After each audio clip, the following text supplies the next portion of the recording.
Hello, I'm Paul Keller, principal at Van Cleve 6th grade building, and you're watching the A-Team TV network.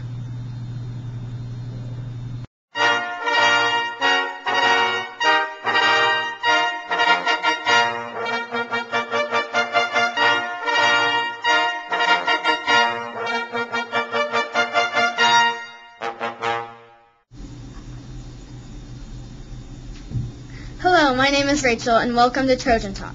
Today, our guest is Mr. Lippert. Mr. Lippert is in charge of the Muse Machine at Van Cleve 6th grade building.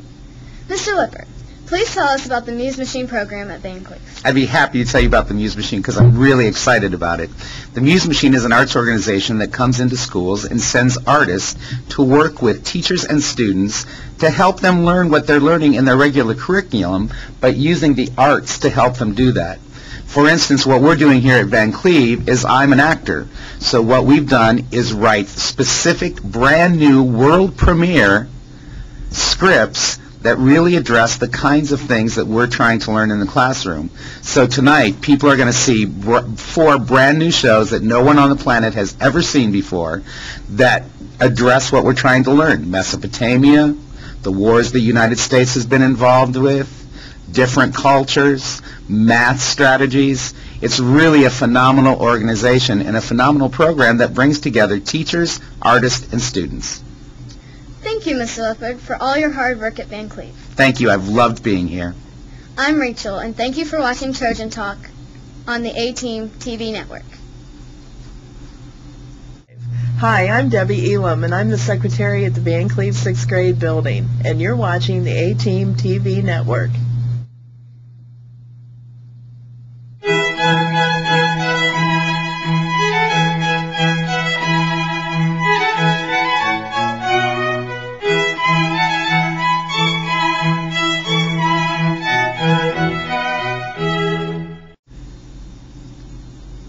Welcome to Focus on Troy Schools. I'm your host, Mrs. Weaver, and I would like to welcome a very special guest to the show. This is Tom Dunn, the superintendent of Troy City Schools. Troy City Schools has a very important levy on the ballot this November. There are many questions that the community members have wanted to ask, and so I'd like to take a couple minutes just to ask our superintendent here a few of those. Now, Mr. Dunn, can you explain what kind of levy is on the ballot this November? Absolutely. This is a 1.5% income tax on earned income only. It's a change from past practice for the Troy City Schools. Typically, we have asked for property taxes, as most school districts do, to fund operations. But because of changes in state law and the amount of money that we can generate locally now through business and industry and through individuals, we've decided now is the time to do a 1.5% income tax. Okay. And do you have a general idea as to how much money this would be able to generate for us? The Ohio Department of Taxation has told us that it will generate $8.3 million annually, and that money will be used just to operate our schools on a day-to-day basis. Okay. And now, why was this type of levy chosen over the more traditional where we've generally asked for mills instead of the income? Well, believe it or not, property taxes are now the most hated tax that we all pay. And part of the reason that it is most hated is because it really has nothing to do with how much money you make. It has to do with what you own. And in particular for senior citizens, others on fixed income, people who are on disability, let's say stay-at-home mothers, a property tax is going to stay the same no matter whether you're working or not. And so it creates quite a hardship for people whose income is not necessarily going up with their property taxes. So the school district income tax, in our opinion, is the fairest way that we can tax people. You have to assume that it's a local people's responsibility to fund their schools.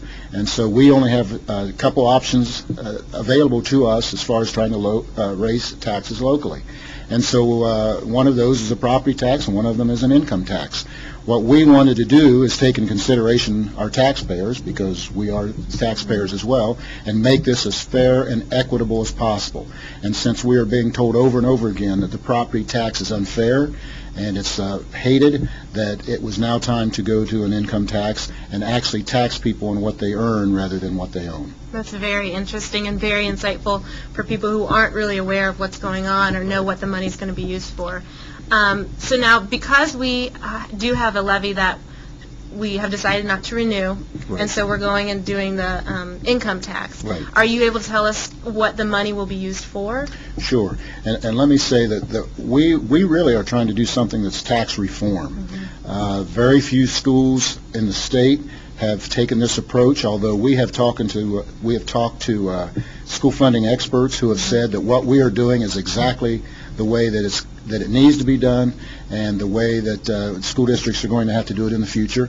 And what we're trying to do is make a conversion, quite frankly, from the property tax to an income tax. Now, the money that this generates is going to be used for our day-to-day operations, whether it's paying for fuel for heating a building or fuel for driving buses. Just as an example, we drive our school buses between 300,000 and 400,000 miles a year.